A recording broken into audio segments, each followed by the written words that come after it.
साथियों सभी को नमस्कार। बुगालिया क्लासेज यूट्यूब चैनल पर आप सभी का हार्दिक स्वागत है। हम हमारे इसी बुगालिया क्लासेज यूट्यूब चैनल के माध्यम से राजस्थान के इतिहास की विस्तृत चर्चा कर रहे हैं। राजस्थान के इतिहास में हम चौहान वंश पढ़ रहे हैं। राजस्थान के अंदर चौहान वंश में हम अजमेर के चौहान अजयराज को पढ़ा। अजयराज के बाद में हमने अर्णोराज को पढ़ा। अर्णोराज के बाद में हमने बहुत बड़ा एक टॉपिक लिया था विग्रहराज चतुर्थ बीसलदेव का शासनकाल इतिहास में स्वर्ण काल है। बहुत बड़ा उसका काल था जिसने गजनी तक अपना अधिकार किया था। आज हम एक महत्वपूर्ण टॉपिक को पढ़ेंगे और उस महत्वपूर्ण टॉपिक में नाम है पृथ्वीराज चौहान। इसको पढ़ेंगे आज हम पृथ्वीराज चौहान। इसे इतिहास में पृथ्वीराज तृतीय भी कहा जाता है। पृथ्वीराज तृतीय था, यानी कि पृथ्वीराज तीसरा। तो पृथ्वीराज तृतीय था, तीसरा था, तो तीसरी तो ये पक्की खोदेगा सर। इतिहास में एक चर्चित नाम है, बड़ा नाम है। इसके बारे में चर्चा करेंगे। 1177 से लेकर और 1192 तक इसका शासनकाल रहा है। 1177 से लेकर 1192। इसका एक बार पहले थोड़ा जीवन परिचय देख लेते हैं। इसकी प्रत्येक घटना को हम विस्तारित रूप से देखेंगे। पृथ्वीराज चौहान पृथ्वीराज तृतीय बड़ा नाम है इतिहास में। विग्रहराज चतुर्थ का शासनकाल स्वर्ण काल है। इसका विस्तारवादी के रूप में इतिहास में बड़ा नाम है। अलग अलग तथ्य हैं इसके। तो इसकी बात करते हैं कि पृथ्वीराज चौहान, इनके पिता का नाम था, वो पिता था सोमेश्वर। इनके पिता का नाम था, वो नाम था सोमेश्वर। इनकी माता का नाम था, वो था कर्पूरी देवी। दिल्ली के अनंगपाल तोमर की पुत्री थी। साथियों, इतिहास के अंदर यदि किसी राजा के माता का नाम परीक्षा में पूछा जाता है तो 3 शासक ऐसे हैं जिनकी माताओं के नाम परीक्षा में पूछ लिए जाते हैं। तो वो 3 शासक कौन कौन से हैं, इनकी बात करते हैं। एक तो बड़ा नाम है इतिहास में और वो नाम है राणा प्रताप, मेवाड़ का शासक, सिसोदिया घराने का। इसके बाद में पृथ्वीराज चौहान, इसी तृतीय पृथ्वीराज चौहान। और एक जो व्यक्ति था हिंदू, बहुत महत्वपूर्ण, शिवाजी, ये मराठा, इनके बारे में पूछा जाता है। राणा प्रताप की माता का नाम था जयवंताबाई। राणा प्रताप की माता का क्या नाम था? जयवंताबाई आखिराज सुंदरा की पुत्री थी। जहां इनके बारे में पूछा जाता है तो वो थी कर्पूरी देवी। और अगला जो नाम है वो महत्वपूर्ण है जीजाबाई। अगला जो महत्वपूर्ण नाम है उसके बारे में अगर चर्चा करते हैं तो वो पूछा जाता है, तो किसका पूछा जाता है? जीजाबाई। इनके बारे में इतिहास में पूछा जाता है और ये बहुत महत्वपूर्ण नाम है जीजाबाई।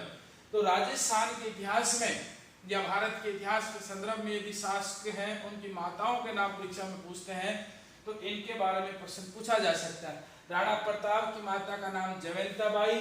पृथ्वीराज चौहान या पृथ्वीराज तृतीय की माता का नाम था वो कर्पूरी देवी। और शिवाजी की माता का नाम था वो था जीजाबाई।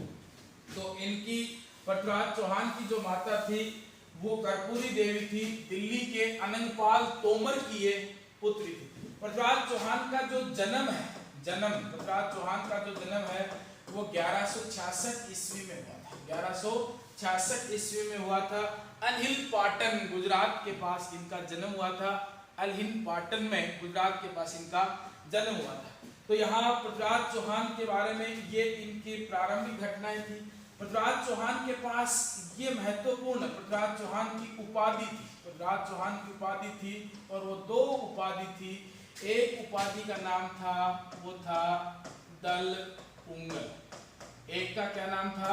दल पुंगल। और दूसरा था वो था राय पिथोरा। ये 2 उपाधि थी इसके पास।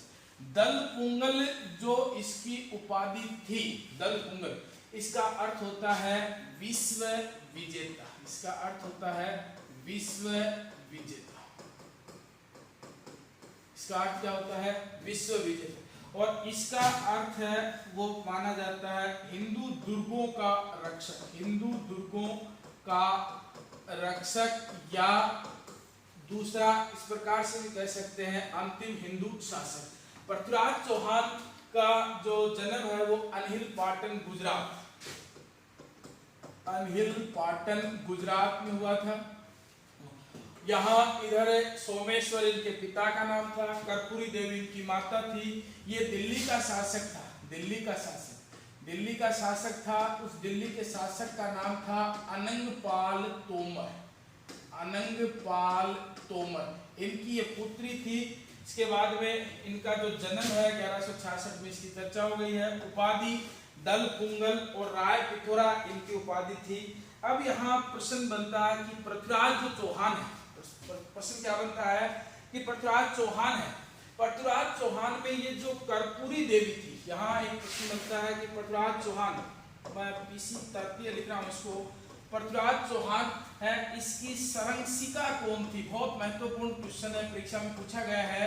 इसकी संरक्षिका कौन थी? तो वो कौन थी? कर्पूरी देवी। इसकी संरक्षिका कौन थी? कर्पूरी देवी थी। अगला यहाँ नेक्स्ट करते हैं कि ये पृथ्वीराज चौहान, पृथ्वीराज चौहान है, इनका प्रधानमंत्री कौन था? प्राइम मिनिस्टर कौन था? इनका प्रधानमंत्री था, वो कौन था? कैमास। पृथ्वीराज चौहान ने इसी की सहायता से प्रारंभिक विजय प्राप्त की थी। तो पृथ्वीराज चौहान के बारे में ये दोनों प्रश्न बार बार रिपीट होते हैं कि पृथ्वीराज चौहान की संरक्षिका कौन थी और पृथ्वीराज चौहान का प्रधानमंत्री कौन था? कैमास, या इसको कलिंदास भी कहा जा सकता है। पृथ्वीराज चौहान जब राज सिंहासन पर बैठे, तो राज सिंहासन पर बैठे तो इनके सामने शत्रुताओं की कोई कमी नहीं थी, क्योंकि इनके पिता है सोमेश्वर। इन सोमेश्वर की हत्या 1177 में गुजरात, आजकल चल भी गुजरात वालों की रही है, गुजरात के अंदर एक वंश चलता था, गुजरात के अंदर एक वंश चलता था सोलंकी वंश। सोलंकी बोल दो, चालुक्य बोल दो। अग्निकुंड का जो सिद्धांत हम पढ़ रहे थे राजपूतों की उत्पत्ति में, तो अग्निकुंड में हमने 4 जातियां देखी थी, गुर्जर, प्रतिहार, परमार, चालुक्य या सोलंकी। तो यहाँ चालुक्य गुजरात के अंदर था, वो चालुक्य वंश, चालुक्य बोल दो इसको, सोलंकी बोल दो, सोलंकी वंश है। इस वंश का शासक था, उसका नाम था भीम द्वितीय या भीम सेकंड, ये शासक थे। इन्होंने पृथ्वीराज चौहान के पिता सोमेश्वर की हत्या कर दी, और ये गुजरात है, ये इस गुजरात का जो चालुक्य या सोलंकी वंश था, ये इनका प्रतिद्वंदी हो गया, प्रतिद्वंदी हो गया। अब ये गद्दी पर बैठता है, और पृथ्वीराज चौहान जब गद्दी पर बैठता है तो इसके सामने स्थिति क्या क्या थी, इसके सामने स्थिति क्या क्या थी वो देखना है एक बार। इसके सामने स्थिति क्या क्या थी वो देखना। स्थिति क्या थी? इनके सामने एक स्थिति बनी हुई थी कि यहाँ इसके सामने महत्वपूर्ण गुजरात, यहाँ गुजरात के अंदर कौन सा वंश चलता था? गुजरात के अंदर जो वंश चलता था वो था सोलंकी, और सोलंकी वंश का जो शासक था वो था भीम द्वितीय। इधर आबू के अंदर, आबू के अंदर था वो था परमार वंश। आबू के अंदर कौन सा वंश था? परमार वंश।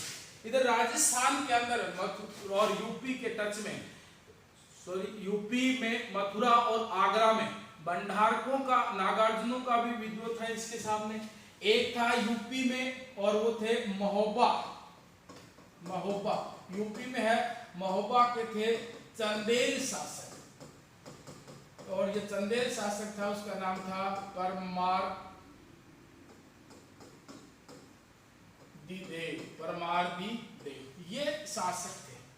बड़ी समस्या थी उधर भारत के अंदर। जब भारत के इतिहास की बात करते हैं, भारत के अंदर तुर्कों का आगमन पढ़ते हैं। सर हेनरी इलियट के अनुसार 1000 ईस्वी से लेकर 1027 ईस्वी तक महमूद गजनवी ने भारत पर 17 आक्रमण किए थे। महमूद गजनवी को जुबली का महमूद भी कहा जाता है। वहां उसका उद्देश्य था सिर्फ धन लूटना और इस्लाम का प्रचार करना। हमने पढ़ा भी था कल, विग्रहराज चतुर्थ ने जब गजनी पर अधिकार किया था, और उस गजनी पर जब वो अधिकार करके वापिस लौट रहा था तो मुल्तान, सिंध, हिसार, झांसी पर अधिकार कर लिया था, तो वो उनके अधीन था। उधर यहाँ गजनी में अब एक व्यक्ति और आ चुका था, मोहम्मद गोरी, वो भी भारत में अपने आक्रमण की तलाश कर रहा था। तो पृथ्वीराज चौहान के लिए एक बड़ी समस्या थी। पृथ्वीराज चौहान के लिए एक बड़ी समस्या क्या थी कि स्थिति इस प्रकार से थी कि भारत है ये तीनों ओर से तो था, हिमालय है, बंगाल की खाड़ी, मन्नार की खाड़ी, पाक जल डमरू, इधर तो बीच में पाक जल डमरू है या पाक पवित्र जल संधि है, पवित्र जल संधि है, इधर तो पवित्र जल संधि है, ये स्थिति थी। इधर हिमालय है, बंगाल की खाड़ी है, इधर इस प्रकार से, इधर से अरब सागर था। तो भारत से आक्रमण होने की एक ही दिशा बची थी, वो बची थी और वो थी उत्तर पश्चिम। उत्तर पश्चिम में खैबर, बोलन और हेबर के दर्रे थे, यहाँ से आक्रमण हो रहे थे। और हमने पढ़ा था साथियों इतिहास के अंदर खूब अच्छी तरह से कि महमूद गजनवी के भारत आने के बाद भारत विदेशियों के लिए हमेशा हमेशा के लिए खैबर दर्रा है वो खुल गया है। अब उधर से पृथ्वीराज चौहान गद्दी पर बैठते हैं, तो इधर से पृथ्वीराज चौहान के सामने एक समस्या ये भी थी कि विदेशियों के आक्रमण या तुर्कों के आक्रमण को रोकना। इधर इसका प्रतिद्वंदी भीम द्वितीय, इधर आबू वंश, महोबा का परमार्दी देव इसके सामने था। एक समस्या और थी कन्नौज, उत्तर प्रदेश के अंदर कन्नौज में गहड़वाल वंश का जयचंद, वो भी इसका प्रतिद्वंदी था, ये वो भी था।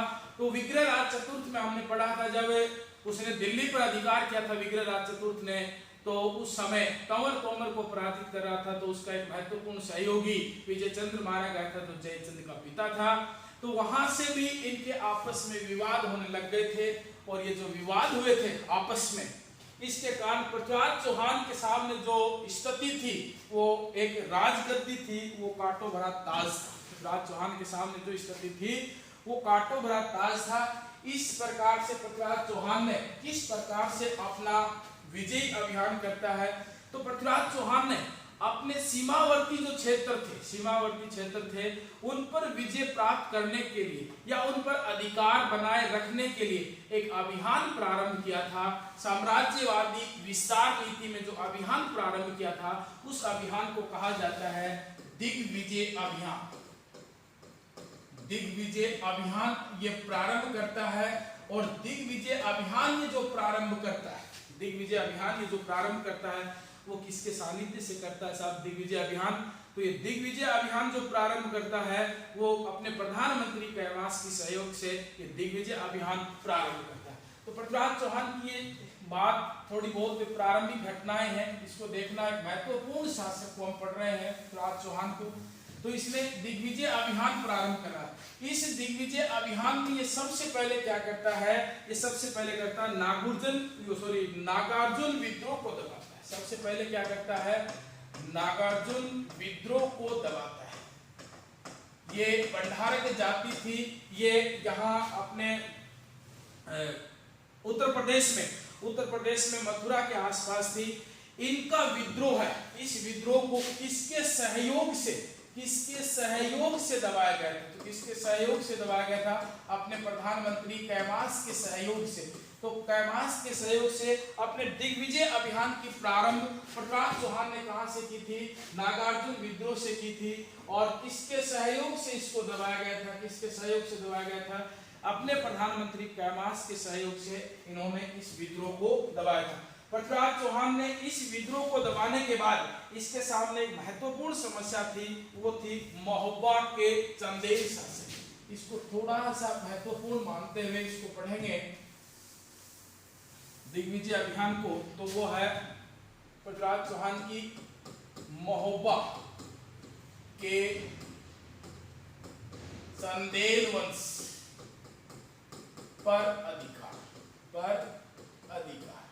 इस पर अधिकार पढ़ेंगे। तो यहाँ एक थोड़ा तथ्य देखने हैं। अधिकार महोबा, यूपी की बात कर रहे हैं। महोबा चंदेल वंश, ये बड़ा नाम है। खजुराहो के मंदिर भी हैं छतरपुर में, यूपी में, एमपी में, छतरपुर में। तो ये जो चंदेल वंश है, इस चंदेल वंश है, इसका यहाँ शासक, चंदेल वंश का शासक कौन था? वो शासक था परमर्दी देव या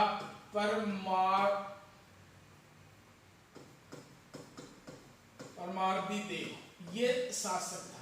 इस परमारदी देव के दो प्रसिद्ध सेनापति थे। परमारदी देव के दो प्रसिद्ध सेनापति, तो वो सेनापति कौन थे?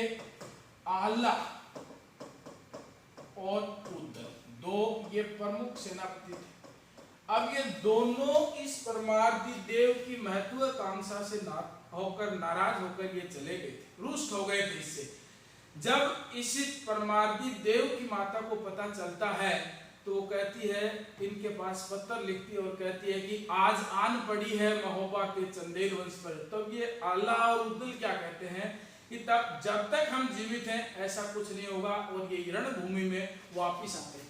इधर से यहाँ ये है, इधर से पृथ्वीराज चौहान पीसी तृतीय पृथ्वीराज चौहान ये है, और पृथ्वीराज चौहान ने नर नारायण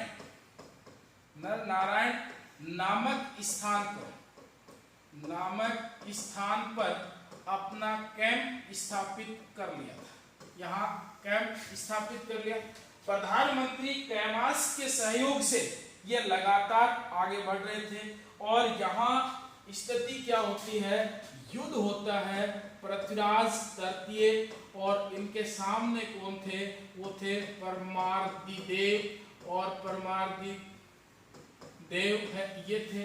इसके अंदर पृथ्वीराज चौहान की विजय होती है, और परमारदी देव है वो पराजित होता है। लेकिन परमारदी देव के दो प्रसिद्ध सेनापति आहला और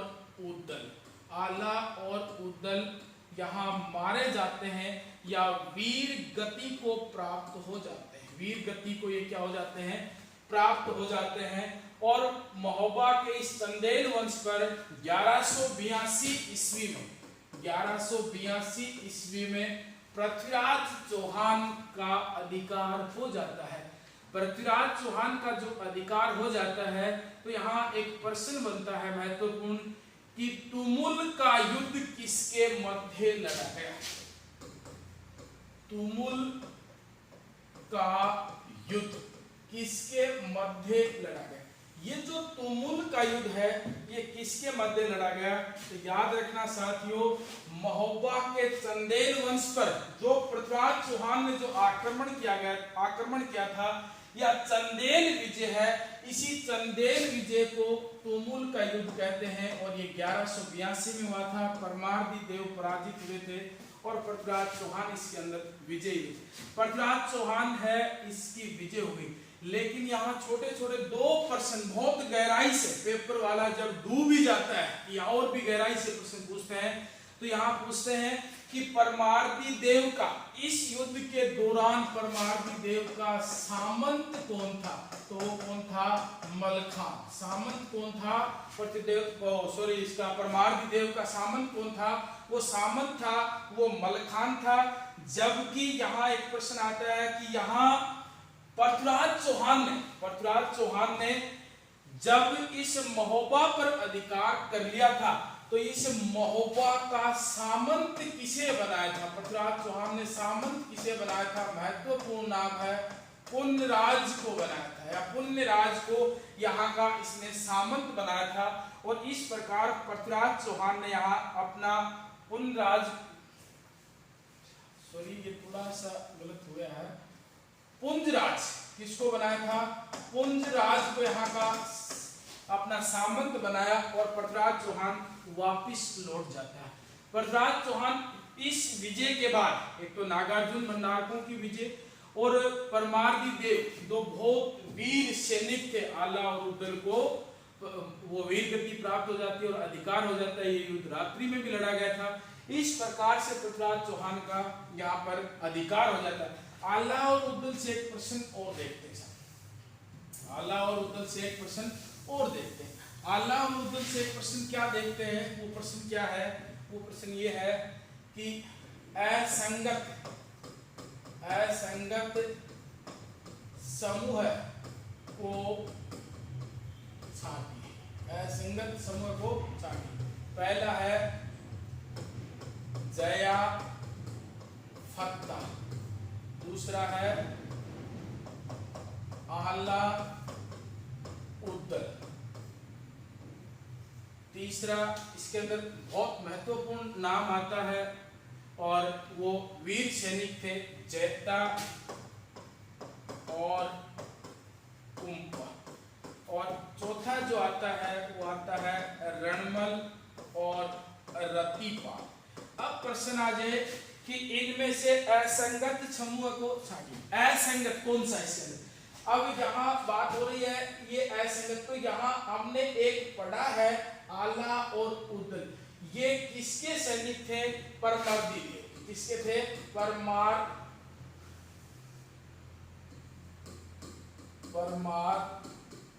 देव। किसके सैनिक थे? परमारदी देव के क्या थे? ये सैनिक थे। अब ये जो परमारदी देव के जो सैनिक थे, यहाँ ये विश्वास पात्र थे, नाराज थे, फिर भी युद्ध भूमि में आए। जया और फत्ता बड़ा नाम है इतिहास में, जया और फत्ता। अकबर ने गजारूढ़ मूर्तियां स्थापित करवाई थी, ये भी बहुत वीर सैनिक थे।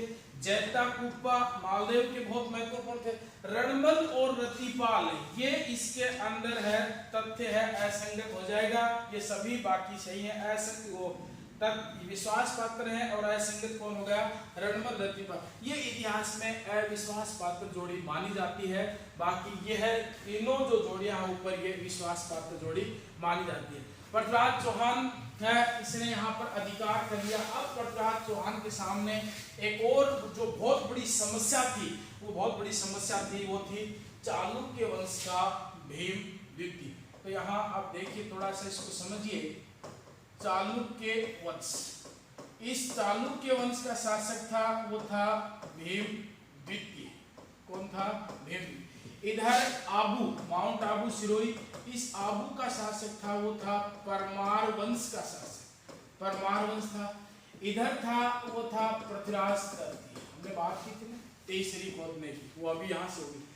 पृथ्वीराज चौहान का ये प्रतिद्वंदी था, शत्रु था, क्योंकि इन्होंने सोमेश्वर की हत्या की। उधर आपू के परमार वंश की एक रानी थी, उसका नाम था इच्छणी देवी। इच्छणी देवी परमार वंश के शासक इस भीम द्वितीय के साथ इसका विवाह चाहते थे, जबकि इच्छणी देवी इसके साथ विवाह नहीं चाहती थी। इच्छणी देवी इसके साथ विवाह नहीं चाहती।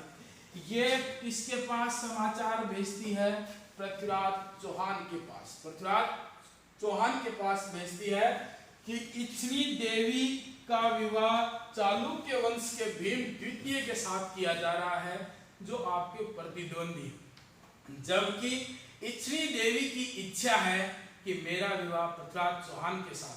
पृथ्वीराज चौहान ने स्वीकार कर लिया कि विवाह करेंगे। दिक्कत कहाँ थी? जहाँ कोई आरपीएससी में फर्स्ट ईयर थोड़ी लगा हुआ था। इन्होंने कहा कि कर ले, लेकिन बदले में क्या मिल रहा है? युद्ध मिल रहा है। विवाह हो रहा है, युद्ध मिल रहा है। क्या इसको आगे आगे पढ़ते जाएंगे तो देखना, एक एक बारात नहीं, दो दो बारातें जाएंगे, औरंगजेब भी लेके जाएगा, उधर से अलग अलग जाएंगे। तो यहाँ स्थिति क्या है साहब? यहाँ इच्छणी देवी ने इच्छा प्रकट कर दी पृथ्वीराज चौहान के साथ विवाह करने के, लेकिन पृथ्वीराज चौहान को विवाह से पहले गिफ्ट में क्या मिला? युद्ध मिला। गिफ्ट में क्या मिला? युद्ध। और इस युद्ध में पृथ्वीराज चौहान ने क्या कहा कि इसको पराजित करेंगे, इसके साथ विवाह कर देंगे, विवाह हो जाएगा। अब यहाँ साहब इनको लेकर दोनों को, इस बात को लेकर दोनों के मध्य जो इतिहास में युद्ध हुआ, उसे इतिहास में कहा जाता है नागौर का युद्ध। ये जो नागौर का युद्ध है, ये 1184 में नागौर का युद्ध हुआ। इस युद्ध के अंदर एक तरफ भीम द्वितीय थे, इसके अंदर एक तो था ऋषि तृतीय, और इसके सामने कौन था? वो था भीम द्वितीय। इसके अंदर पृथ्वीराज चौहान की विजय हुई और किसकी पराजय हुई? भीम द्वितीय की पराजय होती है। और भीम द्वितीय की तरफ से यहाँ सेना का जो नेतृत्व है, सेना का नेतृत्व, वो सेना का नेतृत्व किसके द्वारा किया गया था? सेना का नेतृत्व किसके द्वारा किया गया था? जगदेव प्रतिहार द्वारा। किसके द्वारा किया गया था? जगदेव प्रतिहार द्वारा किया गया था। जगदेव प्रतिहार इसका क्या कर रहे थे? आपस में तो सेना का नेतृत्व कर रहे थे, लेकिन यहाँ पृथ्वीराज चौहान की विजय हो गई और इच्छणी देवी की इच्छा के अनुसार पृथ्वीराज चौहान का विवाह हो गया। अब यहाँ पृथ्वीराज चौहान, इसका कहते हैं इतिहास में कोई परिणाम नहीं निकला, अच्छा परिणाम नहीं निकला, संधि हो गई, संधि वार्ता से संपन्न हो गई, लेकिन ये जो घटनाएं थी इसके तहत एक बात सिद्ध हो गई कि पृथ्वीराज तृतीय ने अपनी महत्वाकांक्षा और साम्राज्यवादी विस्तार नीति के साथ साथ अपने प्रतिद्वंदी यहाँ पर खड़े कर लिए। और अब ये प्रतिद्वंदियों की जब बात आएगी, ये जो यहाँ इसने खड़े किए हैं, इस प्रतिद्वंदियों में अब इसके दो तथ्य पढ़ेंगे। एक तो पृथ्वीराज चौहान का जो तथ्य है इनकी बात करेंगे, वो ये करेंगे कि पृथ्वीराज चौहान है, इनकी एक महत्वपूर्ण बात तो क्या करेंगे, यहाँ बात करेंगे कन्नौज के शासक जयचंद, कन्नौज के शासक जयचंद के साथ संबंध, कन्नौज के शासक जयचंद के साथ संबंध। और यहाँ दूसरा क्या करेंगे, इधर बात करेंगे तुर्कों की, तुर्कों का मतलब यहाँ पढ़ेंगे हम तराइन के युद्ध, यहाँ दूसरी बात क्या पढ़ेंगे, तराइन के युद्ध पढ़ेंगे। यहाँ साथियों थोड़ी सी बात, थोड़ा सा गौर करना है। अब यहाँ जयचंद की कहानी पढ़ लेते हैं, थोड़ी सी जयचंद की कहानी पढ़ लेते हैं थोड़ी सी, और थोड़ी सी तुर्कों की कहानी भी पढ़ लेते हैं। अब यहाँ इस जयचंद पर पृथ्वीराज चौहान है, उनके संबंध किस प्रकार के थे, वो किस प्रकार के थे, उनके बारे में बात करते हैं। पृथ्वीराज चौहान और जयचंद के संबंध तनावपूर्ण थे, विग्रहराज के समय से ही स्थिति थी। दोनों ही महत्वाकांक्षी व्यक्ति थे, साम्राज्य विस्तार नीति चाहते थे, यानी कि दोनों ही क्या थे, महत्वाकांक्षी थे, दोनों ही क्या थे, महत्वाकांक्षी थे, दोनों ही महत्वाकांक्षी थे। और उसका कारण क्या था, दिल्ली पर अधिकार करना, दिल्ली पर अधिकार करना। और आजकल भी साहब महत्वाकांक्षा इतनी बढ़ गई कि दिल्ली पर अधिकार है तो बस ठीक है, दिल्ली पर अधिकार होना चाहिए, फिर सब कुछ ठीक है। तो महत्वाकांक्षी थी, दिल्ली पर अधिकार चाहते थे। दूसरा एक विजय चंद्र का नाम आता है, विजय चंद्र की हत्या जो हो गई थी, हमने पढ़ा था, उसने दिल्ली पर अधिकार किया विग्रहराज ने उस समय। और तीसरा साहब जयचंद के एक बहुत योग्य पुत्री थी और उसका नाम था संयोगिता, उसका क्या नाम था, संयोगिता था। जयचंद और पृथ्वीराज चौहान आपस में मौसेरे भाई थे और इनका ननिहाल दिल्ली था। तो दिल्ली था तो ये आपस में पृथ्वीराज चौहान भी दिल्ली गए और संयोगिता जी भी दिल्ली पहुंचे। उस समय हमारे दूर संचार का साधन नहीं था और सुंदरता एक अभिशाप भी है। सुंदरता को देखकर पृथ्वीराज चौहान का मोह भंग हो गया था, क्योंकि पृथ्वीराज चौहान ने इच्छनी देवी की इच्छा के अनुसार विवाह किया था। और दूसरा विवाह अब किसके साथ सोच रहा है, संयोगिता के साथ। ऐसा उस युग में होता था, आजकल वाले युग को कलयुग बोलते हैं। गलती से भी नजर देख ली, उधर देखा, ग्रह युद्ध प्रारंभ। तो यहाँ स्थिति क्या है साहब, उनमें आपस में दोनों में, पृथ्वीराज चौहान और संयोगिता में आपस में धीरे धीरे बातचीत बढ़ी। पहले राजा महाराजा शिकार पर जाते थे, रानी तालाब में बाग बगीचों में स्नान करने जाती थी, वहां इनका मिलन हुआ, आपस में नैन मटक हो गए और धीरे धीरे स्थिति क्या बनी, ये प्रेम संबंध पर पहुंच गई। प्रेम संबंध पर पहुंच गए, विवाह करने की बात हो गई। इस बात की सूचना धीरे धीरे और जयचंद को लगी। जयचंद को लगी तो स्वाभाविक सी बात है कि जयचंद ने पृथ्वीराज चौहान पर दोष मंडा। पृथ्वीराज चौहान ने हाँ या ना में कोई उत्तर नहीं दिया। पृथ्वीराज चौहान देता कैसे, गलती कर बैठा हो, पहले से एक इच्छनी देवी बैठी और एक दूसरी ओर तैयार हो। अब यहाँ स्थिति क्या हुई साहब, उस जयचंद ने अपनी बेटी को, उसने देखा कि अब समय है, समय संभालते हुए हमें सूचना मिल गई, इसका विवाह कर देते हैं। तो इसने एक संयमवर का फंड रचा, संयमवर का, और ये जो संयमवर का फंड रचा, इस संयमवर के फंड के तहत इन्होंने अनेक राजाओं को बुलाया और अनेक राजाओं को जब बुलाया और कहा कि आप आइए और संयोगिता है वो वरमाला देखेगी, जो भी सुंदर राजा होगा उसके ऊपर माला डालेगी। तो यहाँ कईयों को इनको बैठा दिया जाए, आए ये विवाह के लिए, यहाँ पहुंचते हैं राजा, आपस में यहाँ पर ये राजाएं बैठ जाते हैं। इधर साहब जयचंद ने पृथ्वीराज चौहान को अपमानित करने के लिए यहाँ इसकी एक मूर्ति लगा दी पृथ्वीराज चौहान की। पृथ्वीराज चौहान की क्या लगा दी यहाँ पर? मूर्ति। और ये जो मूर्ति थी, यहाँ संयोगिता ने देखा कि मेरे प्रेमी की इतनी बड़ी अपमान, वो पहुंची और कहते हैं कि यहाँ आई और कौन पहुंचती है, यहाँ पर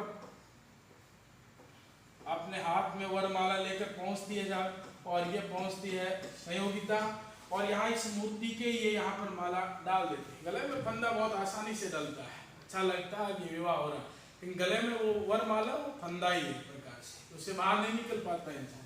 तो यहाँ पर इसके डाल दी और कहते हैं कि साहब पृथ्वीराज चौहान यहाँ ही था, मौजूद था, और आया और उठाकर संयोगिता को लेकर चला गया।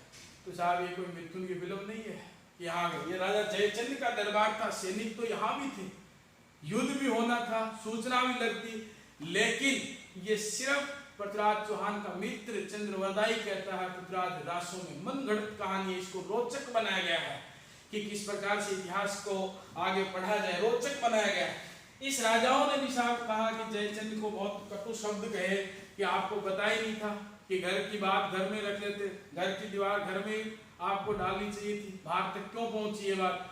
और ये भी नाराज होकर जयचंद से चले गए। जयचंद नाराज हो गए। कुल मिलाकर बात यहाँ थी कि संयोगिता को ये ले गया और वहां से ले जाकर प्रेम विवाह कर लिया, गंधर्व विवाह कर लिया, और ये जो विवाह हुआ इसके पश्चात जयचंद है वो महत्वाकांक्षी था और इसने पृथ्वीराज चौहान से अपना बदला लेने की योजना है वो बना ली। अब बदला तो ले गई साहब, घर से आंगन से, और यहाँ तीर हरण हो गया, ले गया साहब इसको उठा के। अब यहाँ स्थिति क्या बनती है, उधर तुर्क आ जाते हैं साहब, उधर तुर्कों के आक्रमण भारत पर हो रहे। 1191 में ये होता है तराइन का प्रथम युद्ध। तराइन का प्रथम युद्ध 1191 में, तराइन हरियाणा में पड़ता है, और हरियाणा में बहुत बड़े युद्ध लड़े गए हैं। कुरुक्षेत्र भी हरियाणा में ही है, महाभारत, पानीपत के तीनों युद्ध, तराइन के तीनों युद्ध ये हरियाणा में लड़े गए हैं। बड़े जो युद्ध है वो हरियाणा में लड़े गए हैं। तो तराइन का ये जो युद्ध है, ये तराइन कहाँ पर है, एचआर हरियाणा में है। यहाँ तराइन का युद्ध लड़ा जाता है। एक तरफ होता है यहाँ पृथ्वीराज, और पृथ्वीराज तृतीय के सामने होता है मोहम्मद गोरी। ये भी बड़ा महत्वाकांक्षी था, मोहम्मद गोरी। पृथ्वीराज चौहान और मोहम्मद गोरी के मध्य ये युद्ध होता है और ये भी महत्वाकांक्षी था। इस युद्ध में पृथ्वीराज चौहान की विजय हुई और मोहम्मद गोरी पराजित हुआ। मोहम्मद गोरी के सेनापति हमें याद रखने हैं, भारत के इतिहास में जब पढ़ेंगे तब भी ये महत्वपूर्ण है। इसके सेनापति थे साहब, इसके सेनापति, तो 3 सेनापति थे मोहम्मद गोरी के, महत्वपूर्ण 3 सेनापति थे। एक का नाम था यल्दोज, दूसरे का नाम था उबाचा, और तीसरा था वो था ऐबक। यल्दोज महत्वाकांक्षी था और ऐबक तो बहुत बड़ा महत्वाकांक्षी था।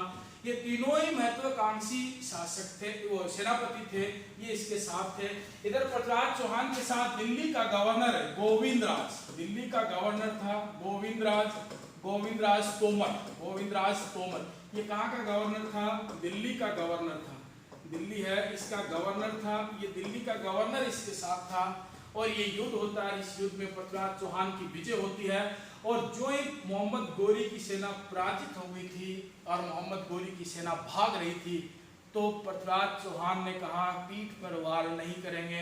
भागती हुई गोरी की सेना पर पृथ्वीराज चौहान द्वारा आक्रमण नहीं करना भारतीय इतिहास की एक बहुत बड़ी महत्वपूर्ण घटना, भारतीय इतिहास की एक बहुत बड़ी महत्वपूर्ण घटना है, क्योंकि भारत के इतिहास में इसके बाद इतिहास ही बदल जाता है, भारत का इतिहास ही बदल जाता है। आक्रमण करता तो शायद तराइन का द्वितीय युद्ध ना होता, लेकिन इसके बाद पृथ्वीराज चौहान ने तो हाल ही में विवाह किया था, गंधर्व विवाह, प्रेम विवाह, ये तो साहब हनीमून पर चले गए।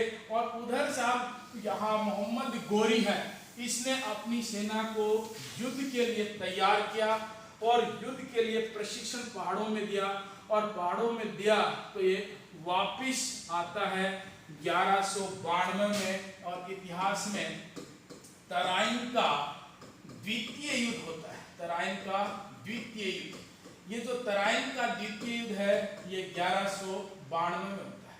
तराइन का जो द्वितीय युद्ध है ये 1192 में होता है।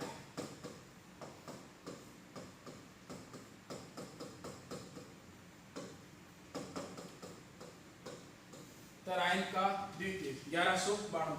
अब पृथ्वीराज चौहान है, इसके सामने मोहम्मद गोरी ने अपनी सेना को तैयार किया, और जो सेना को तैयार किया, इस पृथ्वीराज चौहान और मोहम्मद गोरी के बीच में कारण क्या था? युद्ध का कारण तो था साम्राज्यवादी महत्वाकांक्षा।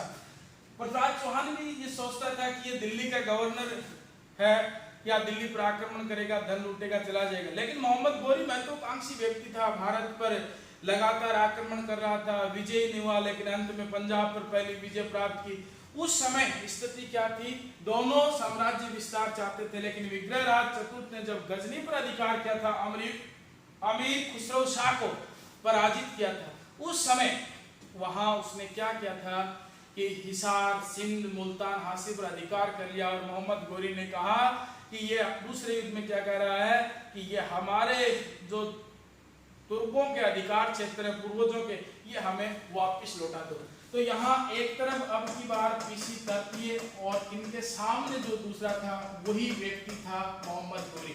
सैनिक वही, सेना वही, सेनापति वही, लेकिन मोहम्मद गोरी ने यहाँ चाल चलता है और एक संधि वार्ता करता है। मोहम्मद गोरी यहाँ क्या करता है? संधि वार्ता का संदेश भेजता है, और संदेश के जाल में फंसता है पृथ्वीराज चौहान।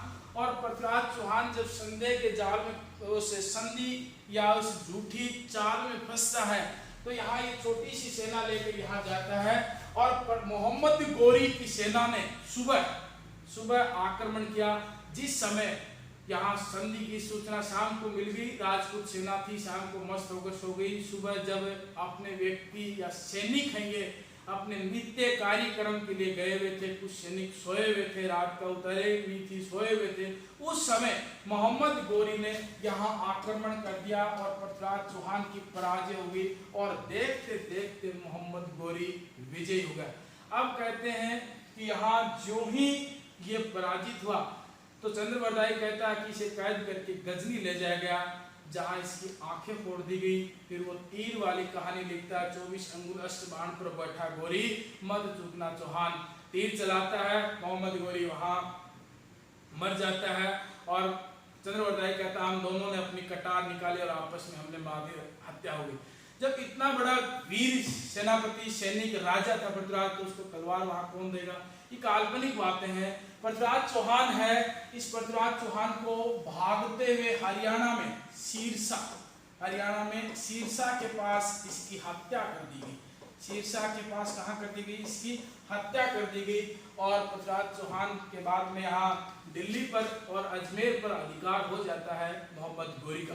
मोहम्मद गोरी का अधिकार यहाँ पर हो जाता है। पृथ्वीराज चौहान का मकबरा कहाँ है? पृथ्वीराज चौहान का जो मकबरा है वो कहाँ है? ये बहुत महत्वपूर्ण है। पृथ्वीराज चौहान का मकबरा अफगानिस्तान में है, जबकि पृथ्वीराज चौहान का स्मारक अजमेर में है। अब यहाँ प्रश्न आता है, पृथ्वीराज चौहान के घोड़े का क्या नाम था? नाट्यरम्मा। कई बार पूछते हैं, विद्वान साथी भी पूछते हैं कि पृथ्वीराज चौहान के घोड़े का क्या नाम था? नाट्यरम्मा। घोड़ा एक ही याद रखना, राणा प्रताप का वीर था वो, चेतक।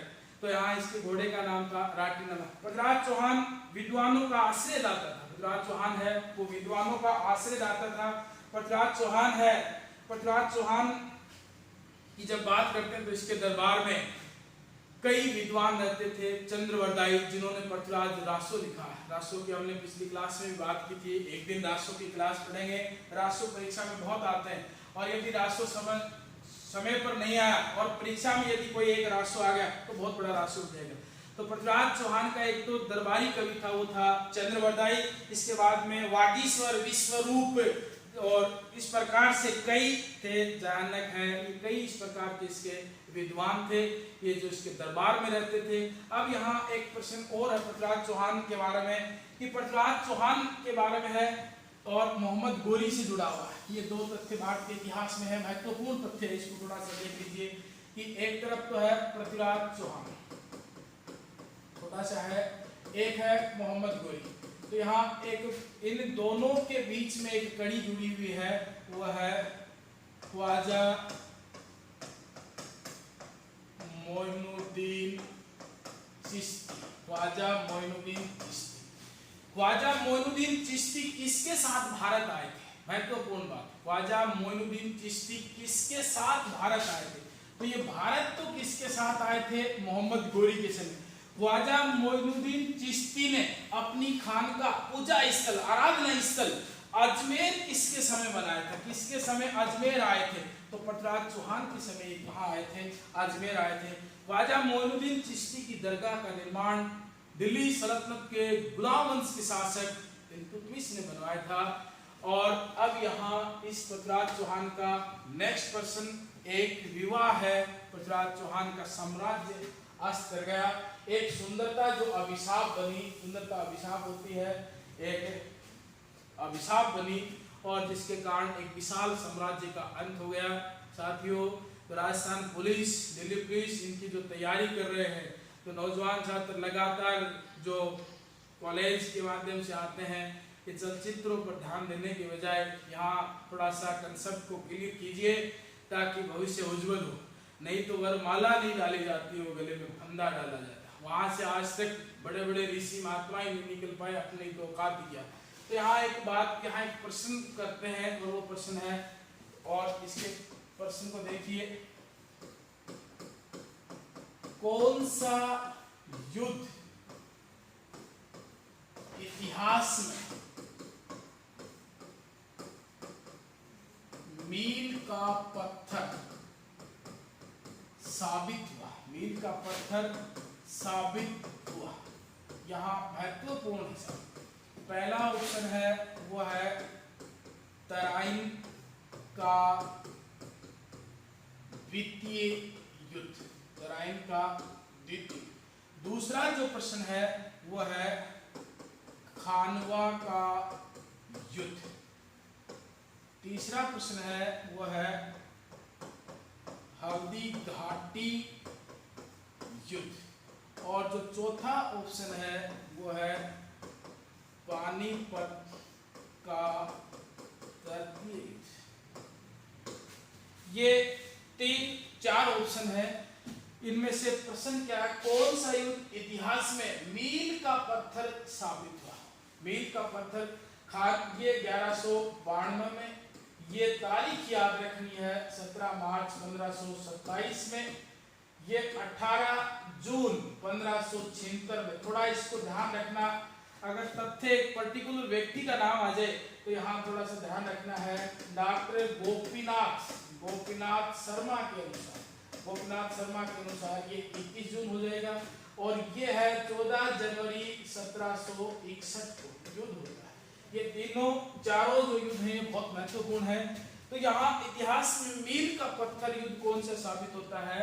वो ये होता है तराइन का द्वितीय युद्ध, क्योंकि इस युद्ध के बाद भारत में तुर्कों का आधिपत्य हो गया, भारत में इस्लामिक राज्य की स्थापना हो गई, भारत में तुर्क साम्राज्य की स्थापना, दिल्ली सल्तनत की बात नहीं कर रहे हैं, तुर्कों की स्थापना भारत के अंदर हो गई। दिल्ली सल्तनत की स्थापना 1206 में हो गई, लेकिन तुर्कों का साम्राज्य है स्थापित हो गया।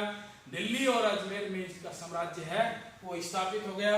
और यहाँ अब भारी धन देकर गोविंद राज कुछ समय के लिए यहाँ शासक रहा। पृथ्वीराज चौहान का जो पुत्र था, लेकिन उसको हरिराज ने निकाल दिया और वो भी कहाँ चला गया? रणथंभौर। तो यहाँ स्थिति ये बहुत महत्वपूर्ण है। यहाँ ये युद्ध भी बहुत महत्वपूर्ण है। खानवा का युद्ध, यहाँ इतिहास बदला।